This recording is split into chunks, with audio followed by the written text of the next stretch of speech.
Hey everyone, this is Dan Tortora of Wake Up Call with Dan Tortora, here with Dan Tortora Broadcast Media's coverage of the Final Four, 2016 Men's Final Four in Houston, Texas. Here with you as Villanova, the 2 seed, takes on 2-seeded Oklahoma, and the 1-seeded North Carolina team will take on 10-seeded Syracuse.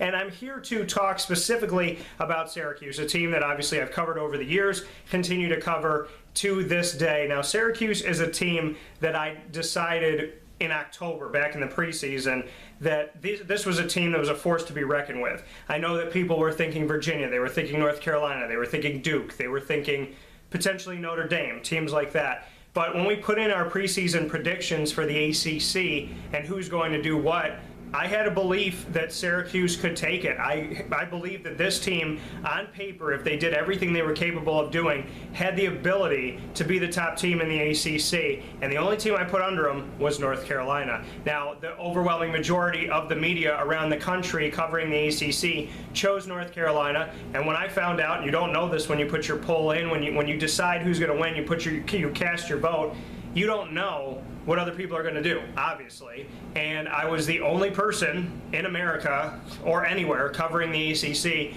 that chose Syracuse. Now, there's been some positive to that, there's been some ridicule to that, but what I can say is back in October, what I saw in this team is happening today. My prediction, my belief, my feeling back then was not because I'm from Syracuse, not because I cover Syracuse, but because of the fact that what I saw this team being capable of, they've done that and more en route to the Final Four. So back in October, I saw Malachi coming in not playing like a freshman. Tyler Lydon, Adrian Autry, and I had numerous conversations about Tyler Lydon's ability to shoot. Frank Howard, I thought, had the capability of helping out in the backcourt. Trevor Cooney, I believed in his game all the way through. I'm not one of the people that has overly criticized and beaten this guy down. I think it's crazy. You know, when you talk about someone who has a love-hate relationship with Syracuse supporters. I don't know if I can call them Syracuse supporters that are hating on Trevor Cooney, but he's someone that people have grown to appreciate at times and then at other times be very, very critical of. But for everyone that wants him to be the three-point shooter, to constantly shoot the three, there's so much more to his game. Now, I watched his high school film.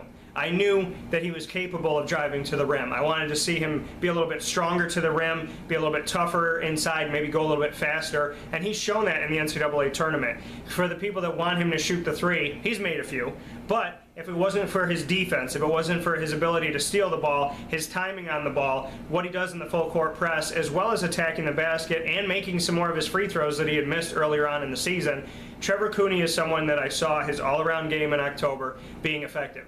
I saw Mike Gbinije stepping up. And I'll admit, I didn't see him 36 games, 36 times in double-doubles, but I did see that Mike Gbinije was going to be more of a leader, being asked to do that. I said, if he can step up and take that leadership role, then this team can be dangerous. I thought Tyler Roberson would elevate his game. I thought Dajuan Coleman, if given some time, was going to show himself inside and elevate the game there for Syracuse and him inside and around the basket, and he's done that. So back in October, everything I wrote down on paper is exactly what's happening now and more. Malachi Richardson's playing like a junior. Frank Howard, as I said during the season, was going to pay off dividends and be very important for Syracuse, especially when they were in the ACC games in the regular season. I said, look out for Frank Howard. There's going to be at least one game where Syracuse is going to be able to lean on him a little bit, and it's happened more than once. It happened in the ACC, and it's happened in the NCAA tournament. Malachi Richardson playing like he has been here, like he's supposed to be here. Tyler Lydon, everything that Adrian said to me when we were doing the live show in the Central New York community, and I said, describe Tyler Lydon, and he just did this. And I was like, you gotta give some words here to this because people are listening in. But he was like, he could shoot from anywhere, and he can do that, and he could do it without a shoe. But Tyler Lydon also can block shots. He has 6 blocks against Gonzaga, 6 blocks against Middle Tennessee State, 5 blocks against Virginia. This is someone who knows that he's putting his body on the line, he's putting his team on the line when he goes after those blocks, because you're either going to get the block or you're going to get the foul. 9 times out of 10, it's going to be one or the other, not just going to be a clean play, but he's smart with it. He knows what he's doing. And then on the side of Mike Benajay, 36 games, 36 times in double figures. This is someone who knows exactly what he's doing, has been a very, very effective player all around the basket. He's attacking, he's penetrating more, he's going for his own shot, he's getting his own rebound. It says a lot about his maturity. Dajuan Coleman, I'm not hearing a lot of people complain about him anymore because Dajuan, I said give him 20 games. 20 games in, let's see what he looks like. And now 16 games after those first 20, you're seeing a Dajuan Coleman that is making free throws, which is huge and not talked about enough.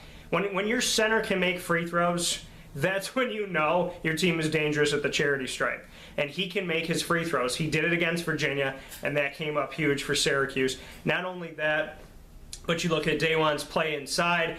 He is overshadowed by Tyler Roberson rebounding the ball, but you cannot underestimate or understate the ability and the play of Dajuan Coleman inside and what he's been able to do to jump up, grab the ball, bring it down, and like he told me, lock up and make sure that no pesky point guard, shooting guard, small guys are coming by him trying to take the ball, that they would be successful in doing so.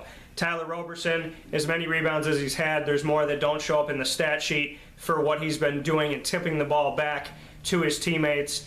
And Frank Howard, you know, he's hitting jump shots, he's doing different things. So this team right now, they are doing everything, like I said, that I felt like could put them at the top of the ACC. If they beat North Carolina, it's a done deal. And you can be sure that I'm going to go back to that article that was written about me, and I'm going to repost that for you if this is to happen. But either way, Syracuse has proven themselves. In my opinion, they've proven themselves. The reasoning why I made them the top team in the ACC, to me, is already proven, no matter what they do against North Carolina. But North Carolina would be the icing on the cake, and that would be the finisher. But you ask Syracuse, in order to be the best team in the ACC, you got to beat the best, correct? Well, Duke was above them, they beat them. Notre Dame was above them, they beat them. Virginia was above them, and they beat them the second time around. And here comes North Carolina. But to all of the so-called experts, and I'm going to use quotes around experts because there's been a lot of unintelligent conversations that have been going on. A lot of people that don't sound educated. Syracuse doesn't deserve to be there. Syracuse, you should send a greeting card to Michigan State thanking them. To me, this is bogus. Why would you thank a team that lost to Middle Tennessee State by 9? What do you have to thank them for? Nothing. Do you think they're proud? Do you think Tom Izzo's sitting at home saying, well, I told my team to lose to Middle Tennessee State so that we could let Syracuse go to the Final Four because we didn't want to go there this year. We didn't want Denzel Valentine to be sent off in a positive way. That makes absolutely, positively no sense. You don't send greeting cards to teams that are incapable of winning a game in the NCAA tournament this season. And if you don't like the fact that Middle Tennessee State won, who was around talking about Syracuse when they were a 2 seed, losing to 15 Richmond, and saying that teams needed to give Syracuse a greeting card and a thank you card? It wasn't happening because Syracuse, for some odd reason, has become the big bad wolf when the only number 1 seed left is North Carolina. And you look at the Cinderella stories and the America's team when you talk about Gonzaga, and people are mad that Syracuse beat Gonzaga. People are mad that Syracuse beat Middle Tennessee State. Well, you got to decide what you want, because Syracuse beats Middle Tennessee State by 25, the team that beat Michigan State by 9 and never let them lead in 40 minutes, and that's not good enough. But you want Middle Tennessee State to win, but they didn't deserve to win.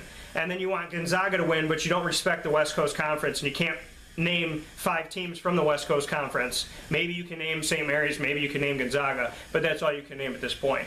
So when you look at who Syracuse has defeated, and then somebody made the comment, we'll give you Virginia. We'll say that that's a good win because at least you beat Virginia. Some people say, well, Virginia fell apart. You didn't beat them, they beat themselves.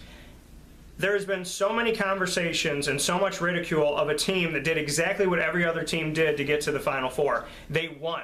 They won their games. Villanova won their games. People wanted to see Kansas and Oklahoma. That didn't happen. Who's yelling at Villanova? Oklahoma won their games. Duke didn't win. Oregon didn't win. I said they were the weakest number 1 seed. They got bumped out. North Carolina, who is the only number 1 seed left, who is the true big bad wolf, nobody's complaining about that. Nobody's saying anything that they played Providence and they handled them, that they played Indiana and that wasn't even a matchup for them.